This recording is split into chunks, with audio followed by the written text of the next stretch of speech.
Alright, welcome back to yet another Culz Reviews. This one we take a look at a movie and it's going to tie into something we do a little bit later in the week, so stay tuned for that. But today we're checking out Behind the Mask, Rise of Leslie Vernon. Now this is a 2006 kind of like almost horror satire, and it kind of follows a serial killer. It has a lot of shots that replicate like different sit down or like a Dateline type of show where they sit down with a person and interview them, and then behind the scenes it does pay homage to different slasher movies. We see a couple slasher icons in here. You do see Jason at the very beginning, and obviously Freddy's in it. Yeah, I don't want to spoil too much yet, so we'll just kind of leave it off there. Maybe we'll have some spoilers towards the end. And as usual, when we get to spoilers, we'll warn you. But for now, we're going to try to talk about it and if we enjoyed it or not without spoilers. So, Andrew, since you were the one that recommended this one, we'll start with you. What do you think of it? I mean, I really enjoyed the movie. I think it's an extremely underrated slasher film.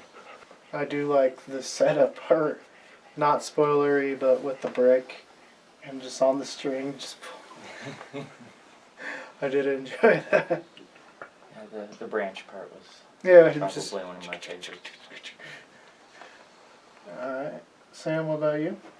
I mean, I thought it was good. It was very interesting. Definitely unique, right? Mm-hmm. Any part in particular that you really enjoyed?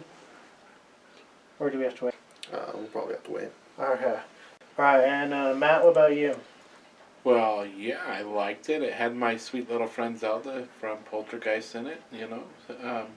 Sam, have we seen Poltergeist yet? Nope.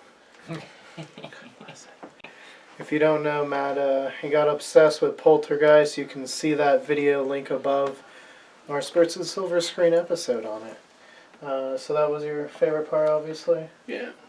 Love my little friend, man. She's awesome. She's a badass motherfucker. Don't mess with her, you know? And, I mean, I just enjoyed the whole, I guess, setup of the movie as far as being, you know, obviously it starts off almost in the similar way as Blair Witch. Obviously it was doing an homage to Blair Witch. Mm-hmm. And then just the whole kind of almost the good blend of goofiness with, like, seriousness. Yeah. I think it worked really well. It did remind me a lot of Scary Movie. Scream is kind of... I mean, Scream. I was going to say Scream. I meant Scream. I meant Scary Movie Scream. Yeah, Scream. But yeah, I mean, obviously it paid homage a little bit to Scream. Yeah. A little bit to, I'd say Halloween, too, obviously. Mm-hmm. And then Blair Witch in the beginning. So a good little mixture of everything. So before we get into spoilers, we will give you some ratings and recommendations so that you know if you should watch it or not. So Andrew, rating, and do you recommend it? As far as B-rated movies, I'd probably give it a 10. Okay, but just normal movies. As far as normal movies, I'd probably give it a 6 or 7. Okay. And do you recommend it? Absolutely. Like I said, it's a very underrated horror film. Yeah. Sam, what about you? I'll give it a 7 as well. Okay. If we're talking about in all movies in general, it's definitely pretty good. Okay. Matt? I'm going to drop the rating. 6.9. 6.9. It was 0.1 off of a 7, but yeah, no, I liked it. Recommend it for, you know, just kind of a different type slasher type film. Well, since Matt did that, let me do this. I'm going to raise it up from there, 7.1. It's a 7 across the board. So it's a 7, basically? So our group rating is now a 7. 7 out of 10. I did enjoy it, like I said. I think we did laugh at parts, obviously.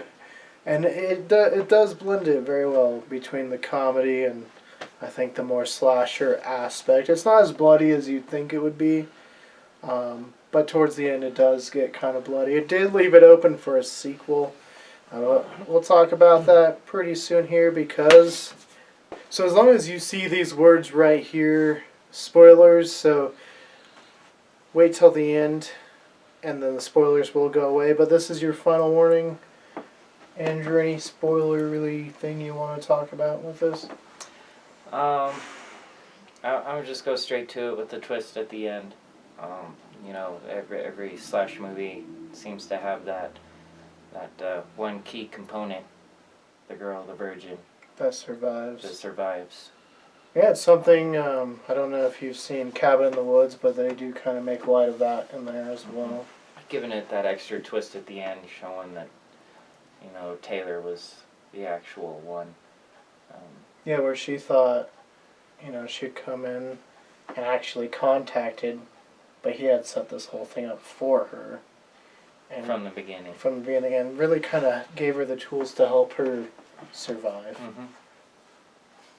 I did enjoy that. Because at first you think, okay, they're screwing up the plan, or he's just really good at it. Right, yeah, no, things are different, and then all of a sudden he's compensating for it, but not really. It was his plan the whole time. It was his plan the entire time. And then, you know, it'd be kind of good to go back and watch it, see the parts, because thinking back, you can kind of see some little hints of that. Mm-hmm. So that'd be kind of interesting. And Andrew will probably be talking to you about this movie shortly in a different video, but stay tuned. Sam, what about you? Basically, kind of on the topic of what they said, if this dude was actually doing it like he obviously did, the camera crew wasn't going to be surviving at all. I kind of saw that from like the beginning, just because it's just like interesting, like the way that the main character reacted and then his family reacted towards them. It was just kind of obvious that they were also a part of it. They just didn't know it yet. It's kind of the vibes I got from watching it and just how all the interactions played out. Yeah, see, now we should watch Cabin in the Woods. I think that'd be a good kind of follow-up to this one, actually. Yeah, Me and Sam watched we'll it. push House to another week. Yeah, maybe next week we'll do Cabin. House. Yeah, eventually we'll watch House. Yeah, and then 3 Matt. years from now, probably. 3 years from now. What do you... 3 years. Matt's still trying to get Sam to watch Poltergeist. What are you talking about? Maybe that'll be next week. Poltergeist. Oh, I'm gonna be sick next. Good movie. I mean, to take the look from the killer was different type of movie. I mean, you don't really see it too much, and I kind of enjoyed it. Like he told them, "Alright, this is how I'm gonna do it. This is what I'm gonna do. Where I'm gonna hide. Where they're gonna go." Laying it all out. I mean, most horror film buffs, you can call the scene as before it happens. Oh, these motherfuckers, they're gonna go down there, and sure enough, they do. But here, the killer, you know, kind of playing it out. It's like, yep, that's exactly what they would have done, and sure enough, that's what they did. I did just remember it, but the part where he talks about, like, there's a lot of cardio you have to do. Oh, yeah. It was actually pretty funny because he was just like, well, you have to have good cardio because when they're, like, full on running and you have to be kind of walking behind them but keeping up. To keep up with them. Yeah, He's walking through and he's like, yeah, so here's some escape windows. I think I've counted 11. But good thing I've actually nailed them all in. Yeah, well, and I guess like any true slasher film style too, the killer never fucking dies either. I mean, shit. How do you kill a killer? Right. Especially in slasher films, they always come back, right? Yep. I mean, how many Halloweens have we seen? How many, Friday the 13th? How many Nightmare on Elm Streets? I mean, at least in the same continuity. Obviously, we've had remakes and reboots and stuff like that, but I don't know. Yeah, shit. Chucky. I know. Possessed doll. I did like how they were like name dropping all of them Mm-hmm. at the beginning. But I also enjoyed like as they were going through towards the end, we saw callbacks to how he was telling the story would happen, Mm-hmm. and it was shot perfectly to match up. And Yeah. I thought that was good. Anytime you can have that callback or pay off something you set up earlier, it's always a good day. And I definitely recommend it. I don't think I saw that when I helped even it out at 7. Alright, so spoilers gone. Any final thoughts to end the video? No, it was good. I liked it. I would You guys? definitely recommend it. And I'm not sure what streaming platforms might have this. You know, I'm sure some of the streaming platforms, maybe YouTube, you can rent it. You can also get it. We got ours. Scream Factory actually made it. If you're a boutique Blu-ray collector, you probably already know. But you can get these on Amazon, Barnes & Noble, Best Buy. So if you're looking to pick it up, you can still get it. It's not too hard like maybe some of the other movies we talked about have gone out of print. Luckily, you know, people are trying to keep this alive, and that's what we kind of do. Here is just shine a light on something that isn't getting the attention it deserves, you know. But if you guys want to see more Culz reviews, click that link over here somewhere in the open space. It's a little bit above Matt's head. It might actually be covering part of Matt's head. You'll find any other movie reviews, TV show reviews, documentary reviews right there. If you want to see more of what we're doing here at Culz Paranormal, though, click that link in front of Andrew. We're in between this little void right here. It's probably just in front of Andrew. Possibly, yeah.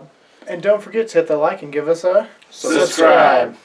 And switch that notification bell from personalized to all if you want to be notified on all of our videos. And let us know. Have you seen this movie? What did you think of it?